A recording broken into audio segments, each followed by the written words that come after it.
ಒಂದು ಟೀಸರು ಕನ್ನಡ ಸಿನಿಮಾದ ಭವಿಷ್ಯದ ಬಗ್ಗೆ ಮತ್ತೆ ಆಸೆ ಹುಟ್ಟಿಸಿದೆ.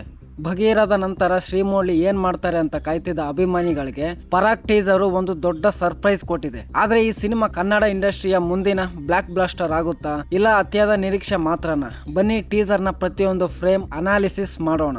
ಮೊದಲ ಇಂಪ್ರೆಷನ್.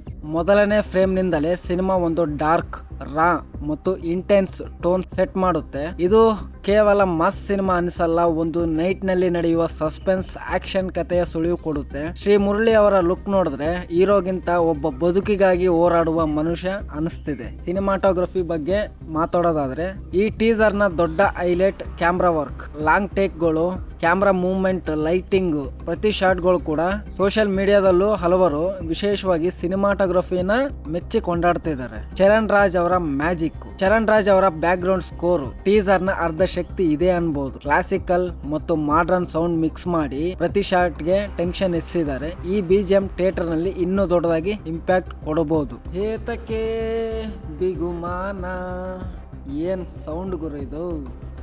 Next action analysis. ಫೈಟ್ಗಳು ಓವರ್ CGI ಅನಿಸೋದಿಲ್ಲ, ರಾ, ಹಾರ್ಡ್, ರಿಯಲಿಸ್ಟಿಕ್. ಪ್ರತಿ ಪಂಚ್ಗೆ ತೂಕ ಇದೆ. ಆದ್ರಿಂದ ಈ ಸಿನಿಮಾ ಕೇವಲ ಮಾಸ್ ಅಲ್ಲ, ಕಂಟೆಂಟ್ ಇರುವ ಆಕ್ಷನ್ ಸಿನಿಮಾ ಆಗಿರ್ಬೋದು. ಕತೆ ಏನಿರ್ಬೋದು? ಟೀಸರ್ ಕಥೆಯನ್ನ ಹೇಳೋದಿಲ್ಲ, ಆದ್ರೆ ಕೆಲವು ಸುಳಿವು ಕೊಡುತ್ತೆ. ಇದು ಸಾಮಾನ್ಯ ರಿವೆಂಜ್ ಕತೆ ಅಲ್ಲ ಅನಿಸುತ್ತೆ. ಇಂದಿನ ಮಾಹಿತಿಯ ಪ್ರಕಾರ ಪರಾಗ್ ಒಂದು ಆಕ್ಷನ್ ಸಸ್ಪೆನ್ಸ್ ಥ್ರಿಲ್ಲರ್, ಅದರಲ್ಲಿ ಈಸ್ಟ್ ಭಾವನಾತ್ಮಕ ಅಂಶಗಳು ಇರಬಹುದು ಎಂದು ಚಿತ್ರತಂಡ ಹೇಳಿದೆ. Kannada industry impact.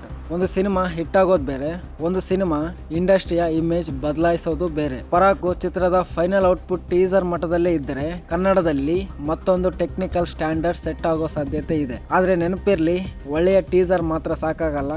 ಕತೆ, ಸ್ಕ್ರೀನ್ ಪ್ಲೇ, ಎಮೋಷನ್ ಇವೇ ಕೊನೆಯಲ್ಲಿ ಸಿನಿಮಾದ ಯಶಸ್ಸು ನಿರ್ಧರಿಸುತ್ತೆ. ನನಗೆ ವೈಯಕ್ತಿಕವಾಗಿ ಈ ಟೀಸರ್ನ ದೊಡ್ಡ ಪ್ಲಸ್ ಪ್ರೆಸೆಂಟೇಷನ್. ಯಾವ ಶಾಟ್ ಕೂಡ ಚೀಪ್ ಅನಿಸೋದಿಲ್ಲ. ಶ್ರೀ ಮುರಳಿ ಅವರ ಕಂಬ್ಯಾಕ್ಗೆ ಇದು ಮತ್ತೊಂದು ದೊಡ್ಡ ಹೆಜ್ಜೆ ಆಗಬಹುದು. ನಿಮ್ಗೆ ಹೇಗೆ ಅನ್ನಿಸ್ತು? ಪರಾಗ್ 100 ಕೋಟಿ ಕ್ಲಬ್ ಸೇರುತ್ತಾ ಅಥವಾ ಇದು ಕೇವಲ ಹೈಪ್ ಮಾತ್ರನಾ? ನಿಮ್ಮ ಅಭಿಪ್ರಾಯವನ್ನ ಕಮೆಂಟ್ನಲ್ಲಿ ತಿಳಿಸಿ. ನನ್ನ ಚಾನಲ್ ಸಬ್ಸ್ಕ್ರೈಬ್ ಆಗೋದನ್ನ ಮಾತ್ರ ಮರಿಬೇಡಿ ಅಂತ ಹೇಳ್ತಾ ನಮಸ್ಕಾರ.